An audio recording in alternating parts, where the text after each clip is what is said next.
15 फरवरी 2025 वर्ष का 5वां सामान्य सप्ताह, शनिवार, संत फॉस्टीन और जोविता। पहला पाठ, उत्पत्ति ग्रंथ 3:9-24। प्रभु ने उसे अदन वाटिका से निकाल दिया और उसे भूमि पर खेती करनी पड़ी। प्रभु ईश्वर ने आदम से पुकारकर कहा, तुम कहाँ हो?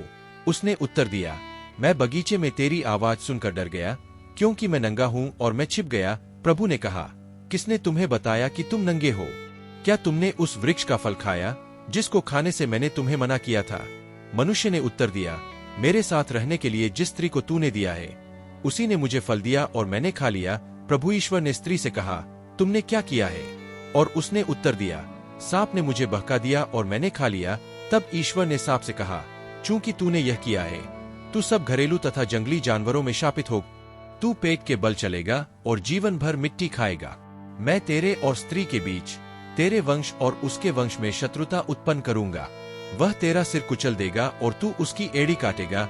उसने स्त्री से यह कहा, मैं तुम्हारी गर्भावस्था का कष्ट बढ़ाऊंगा और तुम पीड़ा में संतान को जन्म दोगी। तुम वासना के कारण पति में आसक्त होगी और वह तुम पर शासन करेगा।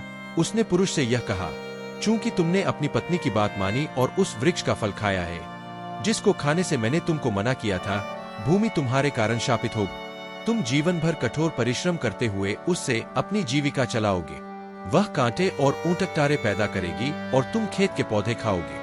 तुम तब तक पसीना बहाकर अपनी रोटी खाओगे जब तक तुम उस भूमि में नहीं लौटोगे जिसे तुम बनाए गए हो, क्योंकि तुम मिट्टी हो और मिट्टी में मिल जाओगे। पुरुष ने अपनी पत्नी का नाम हव्वा रखा, क्योंकि वह सभी मानव प्राणियों की माता है। प्रभु ईश्वर ने आदम और उसकी पत्नी के लिए खाल के कपड़े बनाए और उन्हें पहनाए। उसने कहा, भले बुरे का ज्ञान प्राप्त कर मनुष्य हमारे सदृश बन गया है। कहीं ऐसा न हो कि वह जीवन वृक्ष का फल तोड़कर खाए और अमर हो जाए। इसलिए प्रभु ईश्वर ने उसे अदन वाटिका से निकाल दिया और मनुष्य को उस भूमि पर खेती करनी पड़ी जिससे वह बनाया गया था। उसने आदम को निकाल दिया और जीवन वृक्ष के मार्ग पर पहरा देने के लिए अदन वाटिका के पूर्व में केरूबों और एक परिभ्रमी ज्वाला में तलवार को रख दिए। प्रभु की वाणी। भजन स्तोत्र 89 2:12-13। अनुवाक्य, प्रभु तू पीढ़ी दर पीढ़ी हमारा आश्रय बना रहा। एक पर्वतों के बनने के पहले से, पृथ्वी तथा संसार की उत्पत्ति के पहले से तू ही अनादि अनंत ईश्वर है। तू मनुष्य को फिर मिट्टी में मिलाकर कहता है, हे मनुष्य की संतति, लौट जाओ। 1000 वर्ष भी तुझे बीते कल की तरह लगते हैं। वे तेरी गिनती में रात के पहर के सदृश है। तू मनुष्यों को इस तरह उठा ले जाता है जिस तरह सबेरा हो जाने पर स्वप्न मिट जाता है। जिस तरह घास प्रात काल उगकर लहलहाती है और संध्या तक मुरझा कर सूख जाती है। 4 हमें जीवन की क्षण भंगुरता सिखा, जिससे हम में सद्बुद्धि आए। हे प्रभु, क्षमा कर। हम कब तक तेरी प्रतीक्षा करें? तू अपने सेवकों पर दया कर। जय घोष। मत्ती 4:4। अल्लेलुया। मनुष्य रोटी से ही नहीं जीता है, वह ईश्वर के मुख से निकलने वाले हर एक शब्द से जीता है। अल्लेलुया। सुसमाचार। मार्कुस के अनुसार पवित्र सुसमाचार 8:1-10। लोगों ने खाया और खाकर तृप्त हो गए। उस समय फिर एक विशाल जनसमूह एकत्र हो गया था और लोगों के पास खाने को कुछ भी नहीं था। यीशु ने अपने शिष्यों को अपने पास बुलाकर कहा, मुझे इन लोगों पर तरस आता है। ये 3 दिनों से मेरे साथ रह रहे हैं और इनके पास खाने को कुछ भी नहीं है। यदि मैं इन्हें भूखा ही घर भेजूं, तो ये रास्ते में मूर्छित हो जाएंगे। इनमें से कुछ लोग दूर से आए हैं। उनके शिष्यों ने उत्तर दिया, इस निर्जन स्थान में इन लोगों को खिलाने के लिए कहाँ से रोटियां मिलेंगी? यीशु ने उनसे पूछा, तुम्हारे पास कितनी रोटियां हैं? उन्होंने कहा, 7। यीशु ने लोगों को भूमि पर बैठ जाने का आदेश दिया और वे 7 रोटियां लेकर धन्यवाद की प्रार्थना पड़ी और वह रोटियां तोड़ तोड़ कर शिष्यों को देते गए ताकि वे लोगों को परोसते जाए। शिष्यों ने ऐसा ही किए। उनके पास कुछ छोटी मछलियां भी थी। यीशु ने उन पर आशीष की प्रार्थना पड़ी और उन्हें भी बांटने का आदेश दिए। लोगों ने खाया और खाकर तृप्त हो गए और बचे हुए टुकड़ों से 7 टोकरे भर गए। खाने वालों की संख्या लगभग 4000 थी। यीशु ने लोगों को विदा कर दिए। वह तुरंत अपने शिष्यों के साथ नाव पर चढ़े और दलमनूथा प्रांत पहुंचे। प्रभु का सुसमाचार।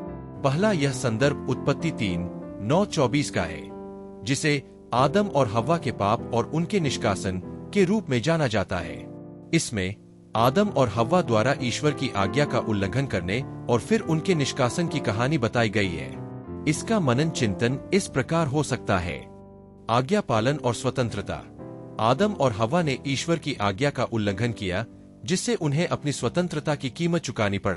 यह हमें सिखाता है कि हमारी स्वतंत्रता के साथ जिम्मेदारी भी आती है और हमें सही निर्णय लेने की आवश्यकता है। पश्चाताप और दोष। आदम और हव्वा ने अपने पाप के बाद दोषारोपण का सहारा लिए। यह हमें सिखाता है कि हमें अपने कृत्यों के लिए जिम्मेदारी लेनी चाहिए और पश्चाताप करना चाहिए। परिणाम और न्याय। ईश्वर ने आदम, हव्वा और सर्प को उनके कृत्यों के लिए दंडित किए। यह हमें दिखाता है कि हर कृत्य के परिणाम होते हैं और न्याय आवश्यक है। ईश्वर की देखभाल। निष्कासन के बावजूद ईश्वर ने आदम और हव्वा के लिए कपड़े बनाए। यह हमें सिखाता है कि ईश्वर हमेशा हमारी देखभाल करते हैं, भले ही हम गलतियां करें। दूसरा, यह संदर्भ मरकुस 8:1-10 का है, जिसे 4000 की भोजन वृद्धि के रूप में जाना जाता है। इसमें यीशु ने अपने शिष्यों के साथ 7 रोटियां और कुछ छोटी मछलियों से 4000 लोगों को खिलाए। इसका मनन चिंतन इस प्रकार हो सकता है। करुणा और दया। यीशु ने लोगों की भूख और उनकी जरूरतों पर ध्यान दिया और उनके लिए भोजन की व्यवस्था की। यह हमें दिखाता है कि हमें भी अपने आसपास के लोगों की जरूरतों का ध्यान रखना चाहिए और उनकी मदद करनी चाहिए। आभार। यीशु ने रोटियां और मछलियां तोड़ने से पहले धन्यवाद की प्रार्थना पढ़ी। यह हमें सिखाता है कि हमें हर छोटी से छोटी चीज के लिए आभारी होना चाहिए। विश्वास और भरोसा। यीशु ने थोड़े से संसाधनों से बहुत अधिक लोगों को तृप्त किए। यह हमें दिखाता है कि जब हम ईश्वर पर विश्वास और भरोसा रखते हैं, तो वो हमारी छोटी कोशिशों को भी बड़ी सफलता में बदल सकते हैं। बांटने का महत्व। शिष्यों ने यीशु द्वारा आशीषित रोटियों और मछलियों को लोगों में बांटा। यह हमें सिखाता है कि हमें अपने संसाधनों को दूसरों के साथ बांटना चाहिए। इसी तरह प्रतिदिन के बाइबल पाठ को सुनने और आशीष पाने के लिए ट्रू गॉस्पेल चैनल को लाइक, शेयर और सब्सक्राइब करें। ईश्वर आपको और आपके परिवार को आशीष दे। धन्यवाद।